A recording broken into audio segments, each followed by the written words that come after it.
ଆପଣଙ୍କ ସମସ୍ୟା ଏହା ଯେ ଆପଣ ସେହି ଲୋକମାନଙ୍କ ପାଇଁ ସମୁଦ୍ର ପାର କରିଦିଅନ୍ତି ଯେଉଁମାନେ ଆପଣଙ୍କ ପାଇଁ ଗୋଟିଏ ଛୋଟ ପୋଲକୁ ମଧ୍ୟ ପାର କରିପାରନ୍ତି ନାହିଁ।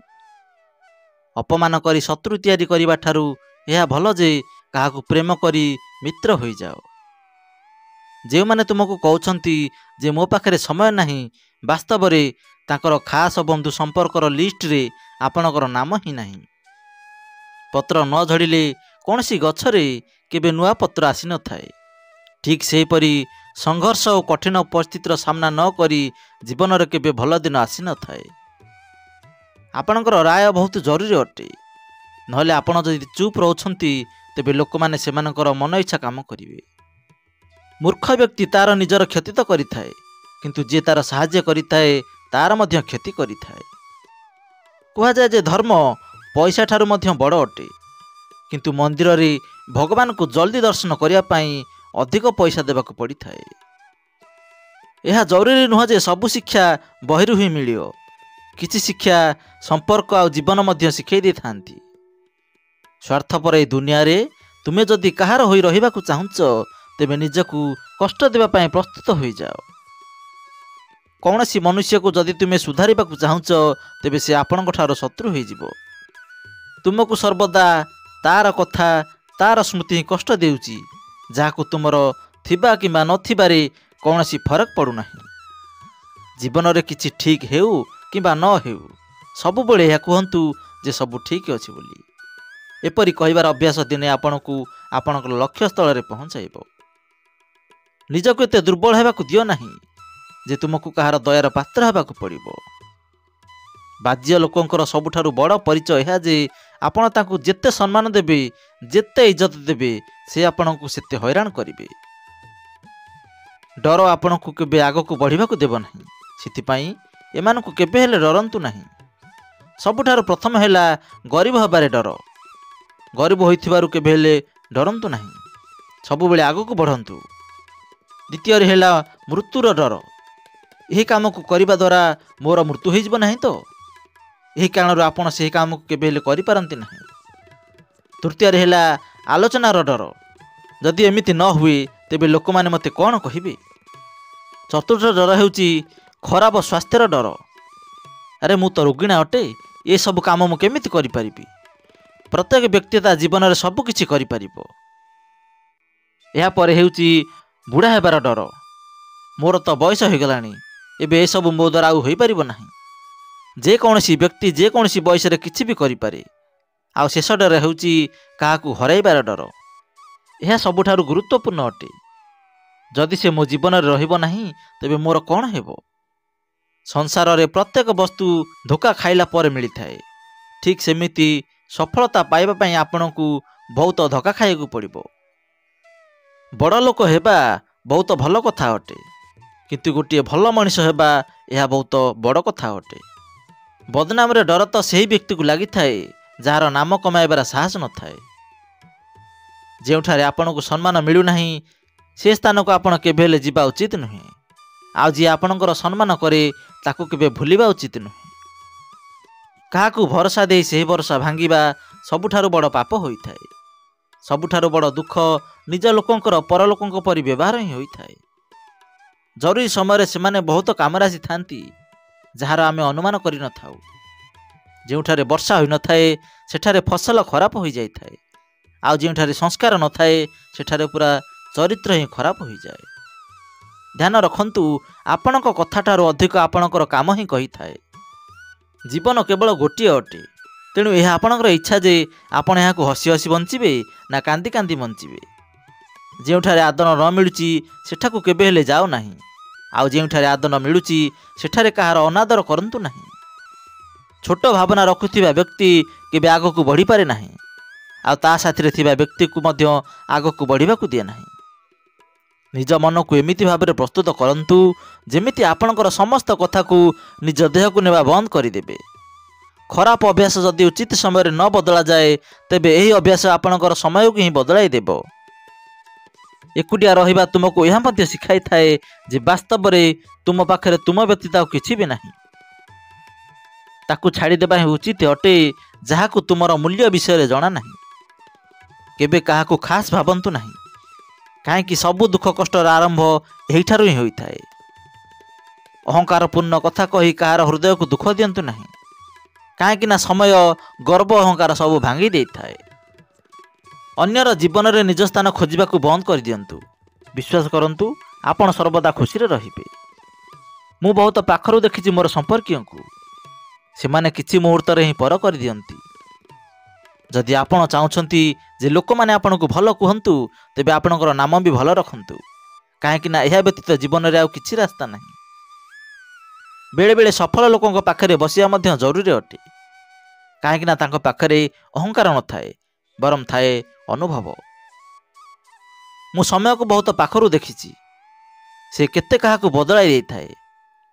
लड़ीबार शक्ति तो समस्तंक पाखरे थाए, किंतु काहाकू जितिबा पसंद लगी थाए तो काहाकू संपर्क पसंद लगी थाए। जीवन में किछि इच्छा एमिति थाए जहाको आमे चाहि मध्य पूरा करि पार न थाउ। आमको कौनसी महत्व दियागला नहीं, आउ आमे जीवन देबाकू भी पछाइलु नहीं। पैसा नथिले संपर्क आंगुठी रे गणा होई जाए, आउ पैसा थिले संपर्क डायरी रे लेखा हुए। बहुत भल हेबा आजिकल दुनिया रे एक बड़ खराब अभ्यास रे परिणत होई गलानी। छोट छोट कथारे आमे कांदी पकाउचे, काहेकि ना आमे मस्तिष्क रु नुहे हृदय रु लोक मानक विषय भावी थाउ। मु भितरु अलगा आउ बाहरु अलगा भाबे बंची पारे नाही।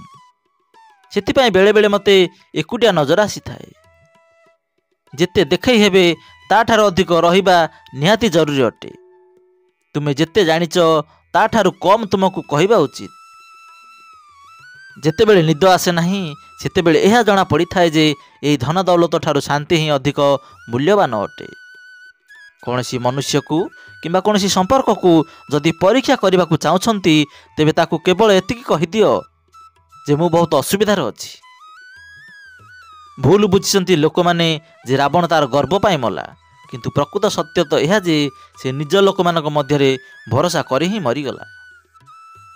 जेतेबेले मनरे यही विचार आसी थाए जे सुआ लंका खाए मध्य मिठा कथा कही थाए, किंतु मनुष्य एते मिठा खाइला पर मध्य केते पिता पिता कथा कही थाए।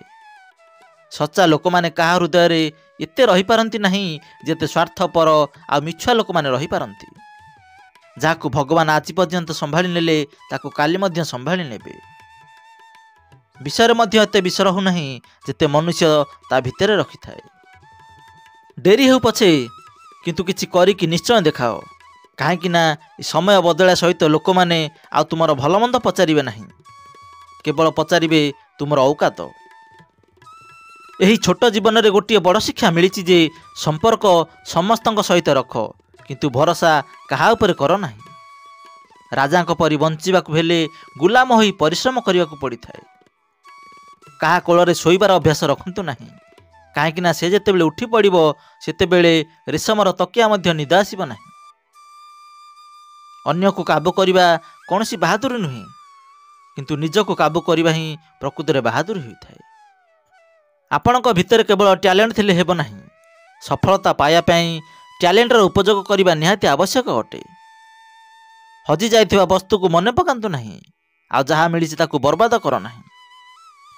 आमर पराजय एथिरे नुहे जे आमको के चिन्हि नांती बोली, बरम आमर पराजय एही थिरे जे आमे निजको निजे ही चिन्हि पारु नाही। मृत्यु पूर्वर मध्य आउ गोटे मृत्यु थाए। थरे निज प्रेम ठारू दूरे रही देख, प्रति मुहूर्त रे आपनकू मरीगला भली लागिबो।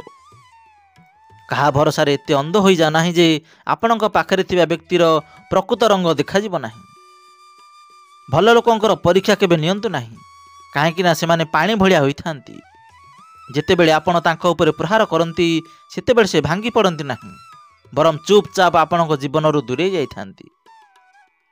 प्राय लोक माने पचारि थांती जे आम मनरे आसुथिबा खराब विचार को केमिति दूर करि पारिबा। देखंतु एहाकू बुझिबा बहुत जरूरी अटे। विचारर परस्त मनुष्य उपरे एते प्रभाव पकाई थाए जे से होश रे रही मध्य सठिक निर्णय नहीं पारे नाही।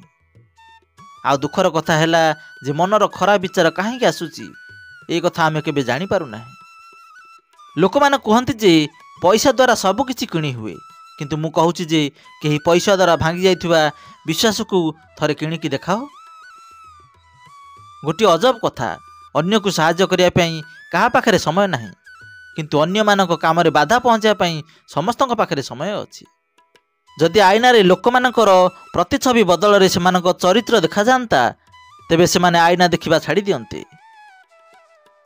ସମୟ ଆଉ ନିଜ ଲୋକ ଯଦି ଏକା ସାଙ୍ଗରେ ଚୋଟ ଦେବେ, ତେବେ ବ୍ୟକ୍ତି ବାହାରୁ ନୁହେଁ ବରଂ ଭିତରୁ ଭାଙ୍ଗି ଯାଇଥାଏ। କାହାକୁ କନ୍ଦାଇ ଆଜି ପର୍ଯ୍ୟନ୍ତ କେହି ହେଲେ ହସିପାରି ନାହିଁ। ଏହା ବିଧିର ବିଧାନ ଅଟେ।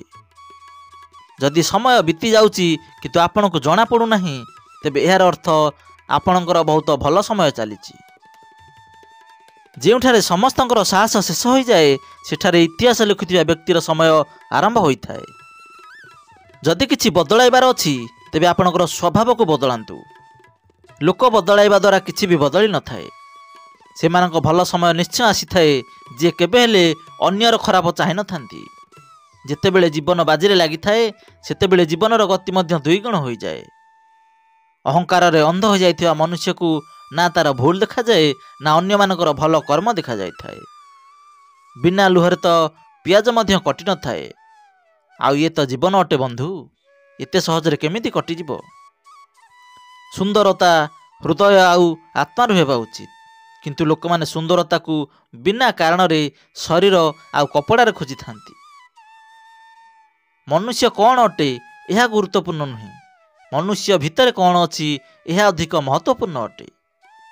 ଆମେ ତ ବିନା କାରଣରେ ସମୟକୁ ବଦନାମ କରୁଛି, କିନ୍ତୁ ବାସ୍ତବରେ ତ ମନୁଷ୍ୟ ହିଁ ବଦଳି ଯାଉଛି। ଭଲ ମଣିଷ ତାର ସତ କଥାରୁ ଜଣାପଡ଼ି ଯାଇଥାଏ। ଭଲ କଥା ତ କାନ୍ଥରେ ମଧ୍ୟ ଲେଖା ହୋଇଥାଏ। ବାହାରକୁ ଶାନ୍ତ ଦେଖାଯିବା ପାଇଁ ଭିତରୁ ବହୁତ ଲଢ଼ିବାକୁ ପଡ଼ିଥାଏ। ଭୋକିଲା ପେଟ, ଖାଲି ପକେଟ ଆଉ ଭାଙ୍ଗି ଯାଇଥିବା ହୃଦୟ ମଣିଷକୁ ଜୀବନରେ ବହୁତ କିଛି ଶିଖାଇ ଦେଇଥାଏ। ପ୍ରଥମେ ନିଜ ଉପରେ ଧ୍ୟାନ ଦିଅନ୍ତୁ, ତାପରେ ସମୟ ମିଳିଲେ ଲୋକଙ୍କ ଉପରେ ଧ୍ୟାନ ଦେବେ। ଖରାପ ସମୟ ଏକ ଏମିତି ସିନ୍ଦୁକ ଅଟେ, ଯେଉଁଠାରୁ ସଫଳତାର ହତିଆର ମିଳିଥାଏ। ଆପଣ ତାଙ୍କ ପାଇଁ ବଞ୍ଚିବା ଶିଖନ୍ତୁ, ଯିଏ ଆପଣଙ୍କ ପାଇଁ ମରିବାକୁ ବି ପ୍ରସ୍ତୁତ ଅଛି। ଆପଣଙ୍କୁ କେତେ ଲୋକ ଜାଣିଛନ୍ତି ଏହାର କୌଣସି ମହତ୍ତ୍ୱ ନାହିଁ, କିନ୍ତୁ ଆପଣଙ୍କୁ କାହିଁକି ଜାଣିଛନ୍ତି ଏ କଥା ମହତ୍ତ୍ୱପୂର୍ଣ୍ଣ ଅଟେ। ଭଲ ଚିନ୍ତା କରିବେ ତ ଭଲ ହେବ, ମନ୍ଦ ଚିନ୍ତା କରିବେ ତ ମନ୍ଦ ହେବ। ଆପଣ ସେମିତି ହୋଇଯାଇଥାନ୍ତି ଯେମିତି ଆପଣ ଭାବିଥାନ୍ତି। ସେଥିପାଇଁ ଜୀବନରେ ସର୍ବଦା ଭଲ ଚିନ୍ତା କରନ୍ତୁ। ହୃଦୟ ବଡ଼ ହେବା ଉଚିତ, କଥା ତ ସମସ୍ତେ ବଡ଼ ବଡ଼ କହିଥାନ୍ତି। ପାଦରେ ଲାଗିଥିବା ଚୋଟ ଆମକୁ ସମ୍ଭାଳି ଚାଲିବା ଶିଖାଇ ଦେଇଥାଏ। ଠିକ୍ ସେମିତି ମନରେ ଲାଗିଥିବା ଚୋଟ ଆମକୁ ସମ୍ଭାଳି ବଞ୍ଚିବା ଶିଖାଇ ଦେଇଥାଏ। କଥାରେ କେତେ ଅଜବ ଶକ୍ତି ଥାଏ ନା। ଟାଣ କଥା କହୁଥିବା ବ୍ୟକ୍ତିର ମହୁ ବିକ୍ରି ହୁଏ ନାହିଁ, କିନ୍ତୁ ମିଠା କଥା କହୁଥିବା ବ୍ୟକ୍ତିର ଲଙ୍କା ମଧ୍ୟ ବିକ୍ରି ହୋଇଯାଏ। ନିଦ କେଡ଼େ ଅଜବ ଜିନିଷ ଅଟେ। ନିଦ ଆସିଗଲେ ସବୁ କିଛି ଭୁଲି ଯାଇଥାଏ, ଆଉ ନିଦ ନ ଆସିଲେ ଜୀବନରେ ସବୁ କିଛି ମନେ ପକାଇ ଦେଇଥାଏ। ଏହି ସଂସାରରେ ଲୋକମାନେ କାହା ବିଷୟରେ ଭଲ ଶୁଣିଲେ ବିଚଳିତ ହୋଇଯାଆନ୍ତି, କିନ୍ତୁ କାହା ବିଷୟରେ ଖରାପ ଶୁଣିଲେ ସାଙ୍ଗେ ସାଙ୍ଗେ ବିଶ୍ୱାସ କରିନିଅନ୍ତି।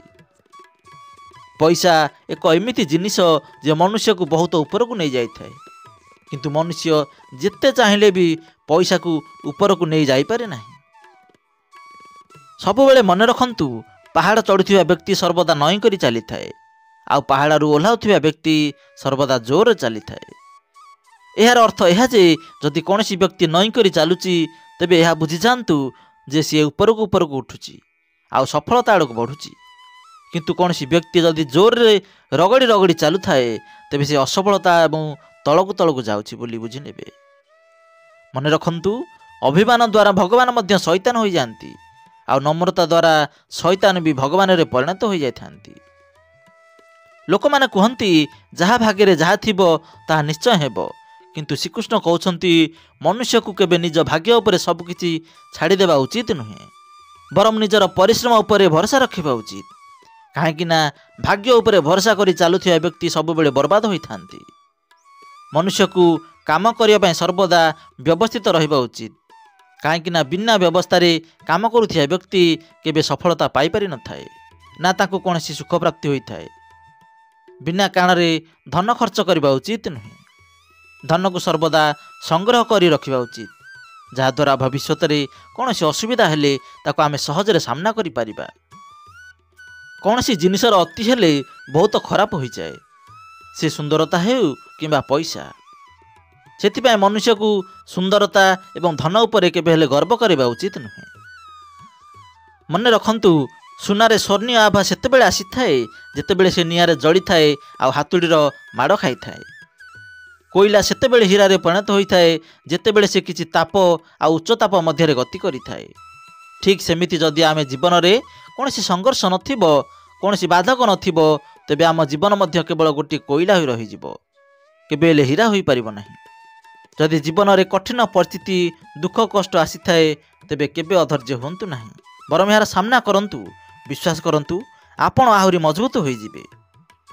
କେହି ଜଣେ କହିଥିଲେ, ଜୀବନ ବଞ୍ଚିବା ଏତେ ସହଜ ନୁହେଁ, ଆଉ ବିନା ସଂଘର୍ଷରେ କେହି ମହାନ ହୋଇନଥାଏ। ଯେ ପର୍ଯ୍ୟନ୍ତ ହାତୁଡ଼ି ମାଡ଼ ନ ଖାଇଛି, ସେ ପର୍ଯ୍ୟନ୍ତ ପଥର ମଧ୍ୟ ଭଗବାନ ହୁଏ ନାହିଁ। ଦର୍ଶକ ବନ୍ଧୁ, କେମିତି ଲାଗିଲା ଆଜିର ଏହି ଭିଡ଼ିଓ? ଆପଣଙ୍କର ମତାମତ କମେଣ୍ଟ ମାଧ୍ୟମରେ ନିଶ୍ଚୟ ଜଣାଇବେ।